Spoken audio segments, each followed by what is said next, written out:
Hello दोस्तों, जय हिंद, जय राजस्थान। मैं मनोज पवार मिशन रीड की इस नेक्स्ट वीडियो में आपका हार्दिक स्वागत करता हूं। जैसा कि मुगल राजपूत के संदर्भ में हम 2 वीडियो पहले देख चुके हैं, जिसके अंदर हमने मुगल राजपूत की कुछ नीतियों को पढ़ा। सर्वप्रथम हमने मुगल संस्थापक बाबर के मेवाड़ रियासत और महाराणा सांगा के साथ होने वाले 2 प्रमुख युद्धों के बारे में देखा था। दूसरे वीडियो में हमने अकबर की आमेर के प्रति राजपूत नीति का अध्ययन किया, जिसके अंदर हमने देखा कि किस प्रकार से अकबर के साथ में आमेर रियासत के भारमल सर्वप्रथम राजस्थान के शासक बनते हैं, जो वैवाहिक संबंध स्थापित करते हैं और मुगलों के साथ में एक मैत्रीपूर्ण और वैवाहिक संबंधों की स्थापना की जाती है। उसके बाद में हमने देखा कि अकबर के ही पुत्र जहांगीर का विवाह आमेर के भारमल के पुत्र भगवंत दास की पुत्री मानबाई के साथ में उनका विवाह होता है। और इसी क्रम में आज हम देखेंगे अकबर की राजपूत नीति, वो भी एक महत्वपूर्ण बिंदु के अंतर्गत हम उसका अध्ययन करने जा रहे हैं, क्योंकि हम जानते हैं कि भारमल ने 1562 के अंदर मुगल अधीनता को स्वीकार कर लिया और वे न केवल राजपूताने के बल्कि संपूर्ण भारत के पहले ऐसे शासक बने जो मुगलों से संधि करते हैं या मुगलों से वैवाहिक संबंध स्थापित करते हैं।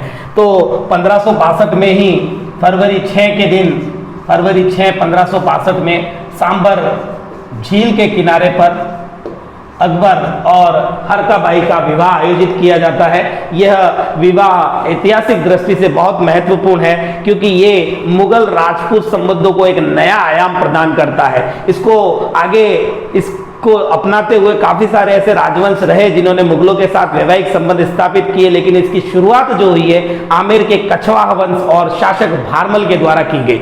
इसके हम आगे देखते हैं कि इसी भारमल की सलाह पर, देखिए, कछवा वंश के भारमल, जिनका कहीं कहीं पर नाम बिहारी मल भी मिलता है, ये कछवाहा वंश के शासक हैं और आमेर से इनका संबंध है। इन भारमल की सलाह पर अकबर एक दरबार का आयोजन करते हैं, जिसका उद्देश्य होता है राजपूताने के अधिक से अधिक राजपूत या शासकों को अपने अधीन लाना। और इसी सोच के साथ में 3 नवंबर 1570 को नागौर दुर्ग में, जगह जरूर याद रखिएगा, नागौर दुर्ग में एक दरबार का आयोजन किया जाता है, जिसे इतिहास में हम नागौर दरबार के नाम से जानते हैं। यह सबसे महत्वपूर्ण कदम उठाया गया था अकबर के द्वारा राजपूताने के विभिन्न शासकों को अपने अधीन लाने के लिए। एक अवसर प्रदान किया गया था कि बिना कोई युद्ध लड़े और एक मैत्रीपूर्ण तरीके से अधिक राजपूत शासक इस दरबार में उपस्थित हों और मुगल अधीनता को सहर्ष स्वीकार करें। नागौर दुर्ग में इस दरबार का आयोजन 3 नवंबर को किया गया। शुक्र तालाब के किनारे पर यह दुर्ग अवस्थित है, शुक्र तालाब।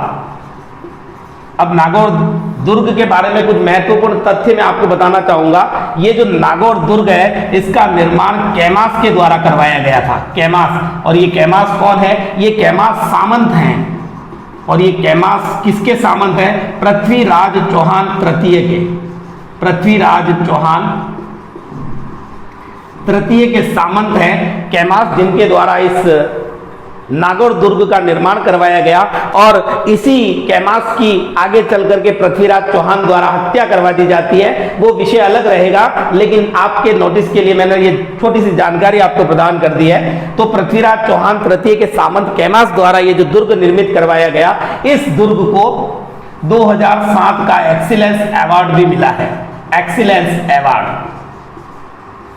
इस दुर्ग को एक्सीलेंस अवार्ड से नवाजा गया। ये बात हो गई नागौर दुर्ग की। अब बात करेंगे हम नागौर दरबार की। नागौर दरबार का उद्देश्य क्या रहा, यानी लोगों को बताने के लिए नागौर दुर्ग का जो उद्देश्य तय किया गया था, जिससे लोगों को ये लगे कि इस दरबार का आयोजन क्यों किया गया है, तो इसका आयोजन किया गया था अकाल राहत कार्य को मद्देनजर रखते हुए। यानी अकाल राहत कार्य, उस क्षेत्र में पड़ने वाले अकाल से वहां की जनता को राहत प्रदान करना, ये इस नागौर दरबार का उद्देश्य निश्चित किया गया था मुगलों के द्वारा। और इस नागौर दरबार की जो परिणति हुई है, उसके मूल में भारमल है, यानी ये भारमल के दिमाग की उपस्थित नागौर दरबार लगाना।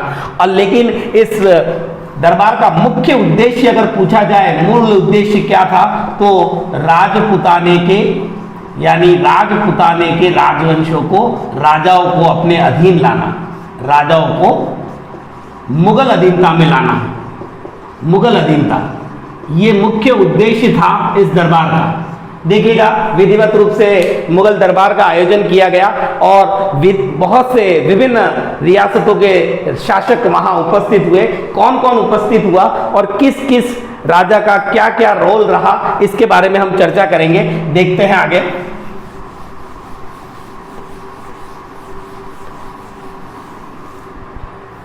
मुगल दरबार की बात की जाए, नागौर दरबार की बात की जाए, तो इस डेट को जरूर ध्यान रखिएगा। आप कई बार एग्जाम में ये पूछा जाता है कि नागौर दरबार का आयोजन कब किया गया, तो नागौर दरबार 3 नवंबर 1570 को आयोजित किया गया।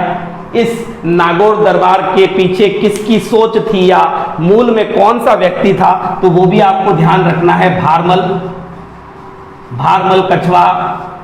और इस नागौर दरबार के पीछे कौन से उद्देश्य को लेकर के ये दरबार आयोजित किया गया था, तो इसमें अकाल राहत को मूल उद्देश्य बनाया गया था लोगों को दिखाने के लिए, लेकिन मुगलों का मूल उद्देश्य था राजपुताने के विभिन्न राजाओं को मुगल अधीनता के अंतर्गत लाना। अब देखिएगा यहाँ उपस्थित होने वाले राजवंश कौन कौन से थे और कौन कौन से वे शासक थे, तो देखेंगे सबसे पहले हम मारवाड़ को। देखिएगा मारवाड़ से यहां उपस्थित होने वाले जो शासक थे, जो गद्दी पर बैठे हुए शासक थे वर्तमान, उनका नाम था रावचंद्र सेन। रावचंद्र सेन। और उन्हीं के साथ में यहां मारवाड़ से उपस्थित हुए हैं उनके बड़े भाई जिनका नाम है उदय सिंह। उदय सिंह और एक और भाई इनके हैं जिनका नाम है राम सिंह। तो ये जो उदय सिंह और राम सिंह है, ये उदय सिंह कहीं ना कहीं इस बात से खिन्नता रखते हैं कि छोटे भाई को मारवाड़ की गद्दी सौंप दी गई है, और ये इसी कारण से कहीं ना कहीं इस दरबार में उपस्थित होते हैं कि मुगल संबंध से कहीं ना कहीं उन्हें अपनी खोई हुई जो गद्दी है, जो सिंहासन है, वो पुनः प्राप्त हो सकता है। तो रावचंद्र सेन यहाँ पर उपस्थित हुए, लेकिन इनका क्या रोल रहा ये मैं आपको आगे चल करके बताऊंगा। अगली जो रियासत होती है वो है बीकानेर। बीकानेर से यहां उपस्थित होते हैं राव कल्याणमल। राव कल्याणमल और राव कल्याणमल यहां अपने 2 पुत्रों के साथ में आते हैं। पहले जो इनके पुत्र हैं उनका नाम है राय सिंह। राय सिंह। और दूसरे जो इनके पुत्र हैं उनका नाम है पृथ्वीराज राठौड़। पृथ्वीराज राठौड़ अपने दोनों पुत्रों के साथ यहां इस दरबार में उपस्थित हुए हैं। और फिर बात करेंगे हम जैसलमेर की। जैसलमेर से यहां उपस्थित हुए हैं हरराय भाटी। हरराय भाटी। तो देखिएगा यहां पर राव कल्याणमल मुगल अधीनता को स्वीकार कर लेते हैं, क्योंकि उस समय बीकानेर की गद्दी पर राव कल्याणमल का अधिकार है और वे सहर्ष मुगल अधीनता को स्वीकार कर लेते हैं। उसके बाद बात करेंगे जैसलमेर के हरराय भाटी की, ये भी मुगल अधीनता को स्वीकार कर लेते हैं। और यहाँ अगर मारवाड़ की बात करें तो कहीं ना कहीं इतिहास में ये बताया जाता है कि उदय सिंह और राम सिंह ने भी मुगल अधीनता को स्वीकार कर लिया था। लेकिन मैं इस तथ्य की ओर आपका ध्यान ले जाना चाहूंगा कि मुगल अधीनता में जब कोई शासक अधीनता को ग्रहण करता है तभी वह रियासत मुगल अधीनता में मानी जाती है, क्योंकि अभी गद्दी पर तो रावचंद्र सेन बैठे हुए हैं, तो उदय सिंह और राम सिंह का तो कोई अस्तित्व ही नहीं है। उनकी अधीनता का स्वीकार करना न करना अपने आप में एक बराबर है। तो रावचंद्र सेन जब यहाँ उपस्थित हुए इस मुगल दरबार के अंदर, कई इतिहासकारों का ये कहना है, मानना है कि वे केवल मुगल दरबार में ये देखने के लिए उपस्थित हुए थे कि ये दरबार किस प्रकार आयोजित हुआ है या इस दरबार का उद्देश्य क्या है, यानी वो कुछ जानकारी प्राप्त करने के लिए यहाँ आए थे। लेकिन यहाँ आने पर उन्होंने पाया कि उन्हें उचित सम्मान उस दरबार में प्रदान नहीं किया गया। इस बात से वे नाराज हो गए और मुगल दरबार को एक प्रकार से ये कह दें कि मुगल दरबार को छोड़कर वहां से निकल जाते हैं, और इसे अकबर सीधे सीधे अपना अपमान समझता है। रावचंद्र सेन के द्वारा मुगल दरबार यानी नागौर दरबार को छोड़ना अकबर इसे अपना अपमान समझता है, और रावचंद्र सेन उस दरबार को छोड़कर पहले जोधपुर पहुंच जाते हैं। लेकिन अकबर उनके पीछे हुसैन कुली खां और बीकानेर के राय सिंह को उनके पीछे लगाते हैं, उनका पीछा करने के लिए भेजते हैं। तो रावचंद्र सेन वहां से जोधपुर से सिवाना की ओर पलायन कर जाते हैं। और सिवाना क्या है? सिवाना मारवाड़ के शासकों की संकटकालीन शरण स्थली मानी जाती है कि जब भी मारवाड़ की गद्दी पर कोई संकट उत्पन्न हुआ है तो वहां के शासकों ने सिवाना दुर्ग में जाकर के शरण ली है। तो सिवाना दुर्ग पहुंच जाते हैं और सिवाना से वे पहुंच जाते हैं भादरा जून। अब आपको मैं बता दूं कि ये अलग अलग स्थानों पर घूमते रहे और यही कारण है कि इतिहास में रावचंद्र सेन को एक भूला बिसरा राजा की संज्ञा दी गई है। और साथ ही साथ इन्हें महाराणा प्रताप का अग्रगामी भी माना गया है कि जिस प्रकार महाराणा प्रताप ने जंगल में भटकना स्वीकार किया लेकिन मुगलों की अधीनता को स्वीकार नहीं किया, वही लक्षण कहीं ना कहीं हमें यहाँ रावचंद्र सेन के व्यक्तित्व में भी दिखाई देते हैं। भादरा जून से ये पहुंच जाते हैं पोखरण। पोखरण के पश्चात ये पहुंच जाते हैं सारण की पहाड़ियों में। सारण की पहाड़ियां, सारण की पहाड़ियों के बाद में ये सारण की पहाड़ियों से होते हुए पहुंच जाते हैं कान्हुजा की पहाड़ियों में। कान्हुजा की पहाड़ियां, और अंत में ये पहुंचते हैं पाली के सचियाय नामक स्थान पर। सचियाय नामक स्थान पर, और इसी स्थान पर बैरशल नामक व्यक्ति द्वारा इन्हें जहर दे दिया जाता है। तो वो भी आप नोट डाउन कर लीजिएगा, बैरशल द्वारा जहर दिया जाता है, द्वारा जहर, और इनकी मृत्यु हो जाती है। यानी कि रावचंद्र सेन की मृत्यु 11 जनवरी 1581 के दिन, 11 जनवरी 1581 को इनकी मृत्यु हो जाती है। और इसी सचिया जो पाली में स्थित है वहां पर इनकी छतरी बनी हुई है।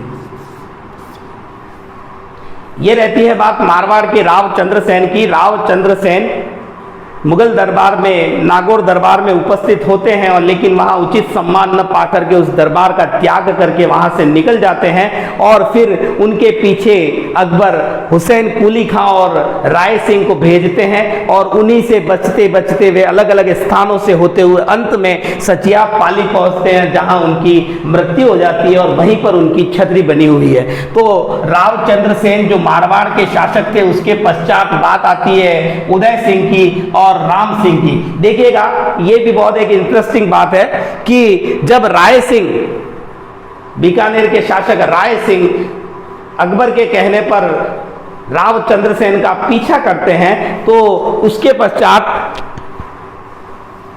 राय सिंह को अकबर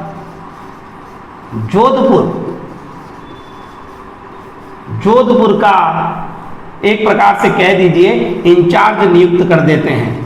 इंचार्ज नियुक्त कर देते हैं जोधपुर का।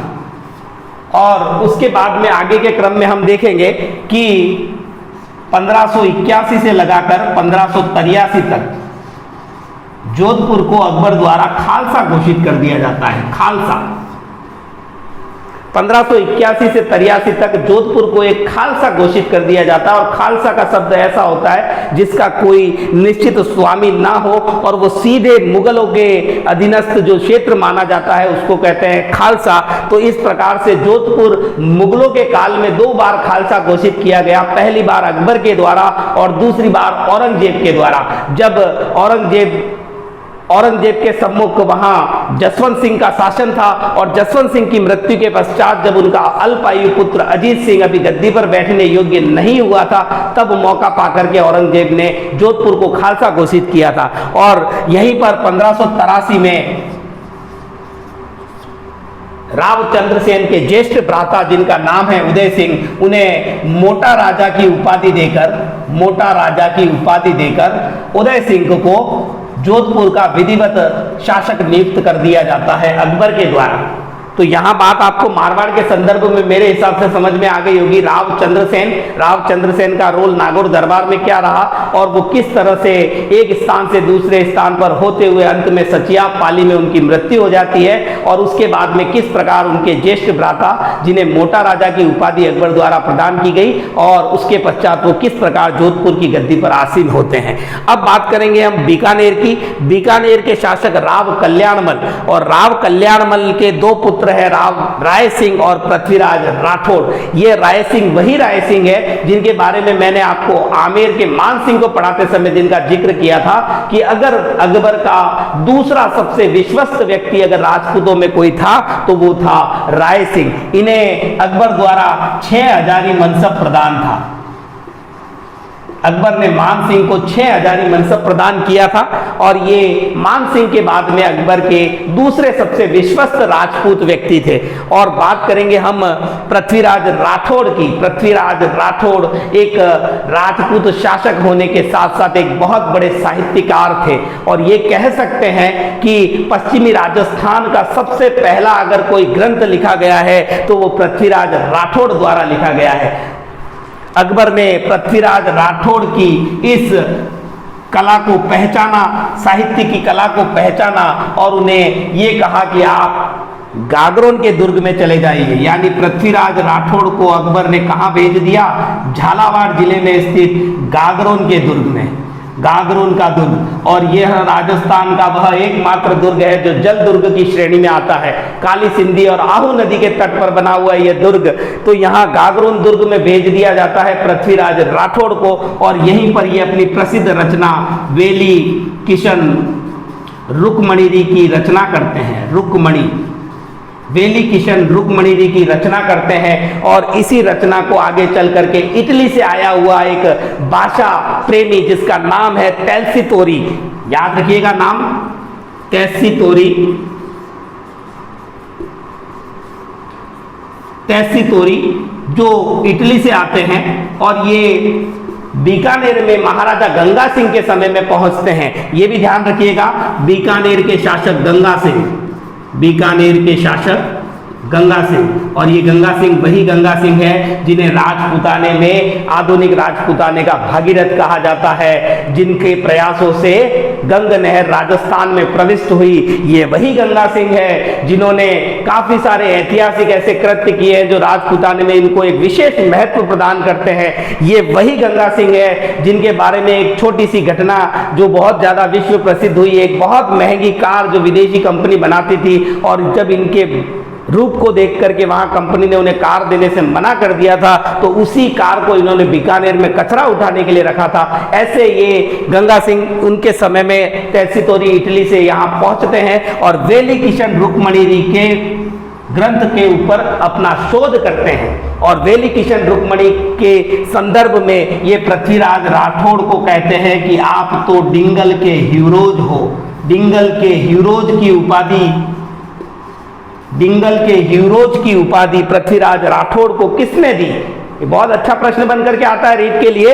हीरोज की उपाधि किसने दी? तो ये उपाधि दी है टेल्सीतोरी ने, जो इटली से आए हुए हैं। इन्होंने डिंगल के हीरोज की उपाधि दी। तो साथ ही साथ वेली किशन रुक्मणी के लिए हमारे चारण साहित्यकार दुर्सा आड़ा ने क्या कहा? तो दुर्सा आड़ा ने क्या कहा वो भी देख लेते हैं हम। दुर्सा आड़ा चारण जाति के प्रसिद्ध साहित्यकार और उन्होंने पृथ्वीराज राठौड़ की रचना वेली किशन रुक्मणी को कहा है कि यह तो 19वां पुराण है, 19वां पुराण व 5वां वेद है।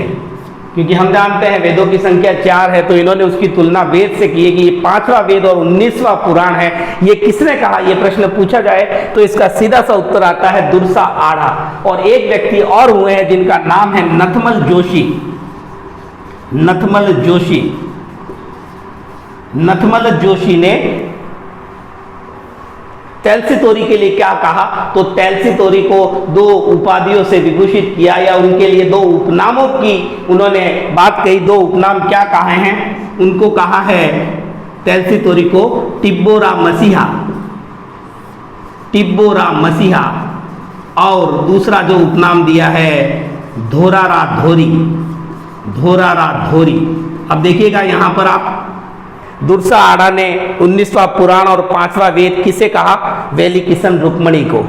और पृथ्वीराज राठौड़ को डिंगल का हीरोज किसने कहा? टेल्सीतोरी ने। टेल्सीतोरी का संबंध कहां से है? इटली से। और टेल्सीतोरी कहां रह करके शोध करते हैं? बीकानेर में और महाराजा गंगा सिंह के समय में। एक चीज और टेल्सीतोरी के बारे में मैं आपको बता दूं कि इनकी छतरी भी बीकानेर में बनी हुई है। छतरी कहां है? बीकानेर में। दुर्साहाड़ा के बारे में हो गया। नथमल जोशी ने तेलसितोरी को टिब्बोरा मसीहा और धोरारा धोरी कहा है। इस प्रकार हम देखते हैं कि नागौर दरबार में उपस्थित होने वाले कुछ शासक, जिसमें मैंने आपको जैसलमेर के हर्राय भाटी की बात कही, ज्यादा कुछ उसके बारे में जानने की जरूरत नहीं है, सिर्फ इतनी ही बात जाननी है कि नागौर दरबार में उन्होंने मुगल अधीनता को स्वीकार कर लिया था। बीकानेर से आए राव कल्याण मल्ल ने अपने दोनों पुत्रों के साथ मुगल अधीनता को स्वीकार किया और उनके बड़े पुत्र राय सिंह ने मुगल दरबार के अंदर एक बहुत बड़े उच्च पद पर कार्य किया, प्रशासनिक पद पर। तो यहां दोनों बातें निकल करके आती है। राय सिंह जो मान सिंह के बाद में सबसे उच्च मनसब पर कार्य करने वाला राजपूत शासक था। पृथ्वीराज राठौड़ एक साहित्यकार, पश्चिमी राजस्थान का पहला ग्रंथ बैली किशन रुक्मणी की रचना कहाँ की? गागरोन के दुर्ग में की। और उन्हें डिंगल का हीरोज किसने कहा? ये सारी चीजें। अब राय सिंह के बारे में एक छोटी सी जानकारी और मैं आपके साथ शेयर करना चाहूंगा। जो राय सिंह है,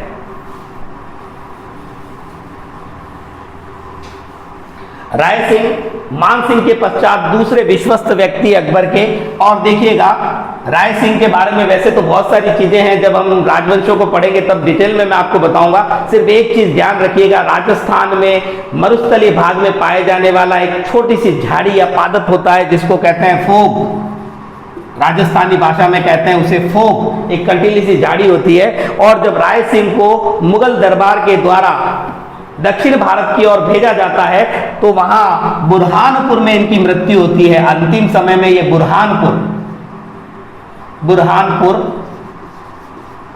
मध्य प्रदेश में इनकी मृत्यु होती है। और जब ये वहां बुरहानपुर और दक्षिण भारत के उस क्षेत्र में रहते हैं, उस समय उनको वहां फोग नाम का ये जो वृक्ष दिखाई देता है, तो उसके सामने ये अपनी व्यथा किस प्रकार से कहते हैं, उस पौधे को देख करके उनके अंदर एक आत्मीयता का भाव प्रकट होता है। और उस पौधे को देख करके एक अपनेपन के भाव से वो कहते हैं कि ये तो मेरे क्षेत्र में पाया जाने वाला, यानी मारवाड़ पश्चिमी राजस्थान का ये कटीला झाड़ है, ये यहाँ इस दक्षिण भारत में क्या कर रहा है। तो उस पौधे को वो अपनी व्यथा बताते हुए कहते हैं कि मुझे तो मुगल बादशाह ने यहाँ भेजा, मेरा आना तो एक मजबूरी थी, लेकिन तुम यहाँ क्या लेने के लिए आए। इस प्रकार की कुछ बातें हम इतिहास में देखते हैं। बात करेंगे तो फोक से संबंधित बात किसने कही थी, तो वो राय सिंह ने।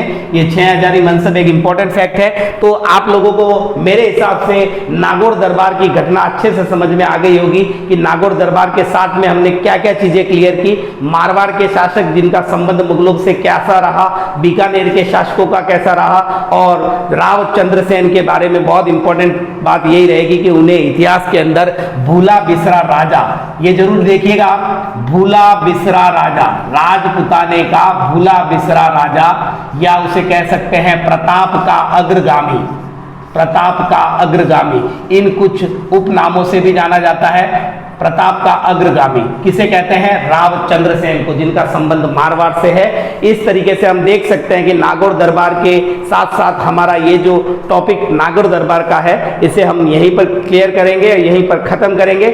Thank you.